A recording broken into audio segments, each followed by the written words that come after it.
இப்போது இந்த first லைன்லேருந்து as usual நம்ம அடியிலேருந்து த்ரெட் எடுக்கிறோம். இங்கே வந்து லாக் ஸ்டிச் வந்து போட்டுக்கணும். போட்டு மறுபடியும் இந்த லைன் ஃபஸ்ட் லைனில் இருந்து செகண்ட் லைனுக்கு வந்து போகணும். ஓகேவா?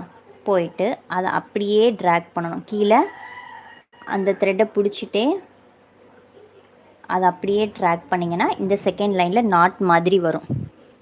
ஓகேவா? நாட் மாதிரி வரும். அப்போ இங்கே ஒரு லாக் ஸ்டிச், இந்த முடிச்சு கீழே வந்துடணும். அதுக்கப்புறம் இந்த செயினுக்கு ஒரு கேப்புக்காக இங்கே ஒரு குட்டியாக ஒரு செயின், மறுபடியும் ஃபஸ்ட் லைன்லேருந்து செகண்ட் லைன் போகணும்.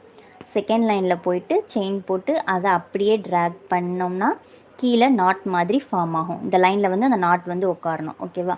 போட்டு இங்கே ஒரு லாக் ஸ்டிச், மறுபடியும் அந்த கேப்புக்காக, இந்த கேப் வந்து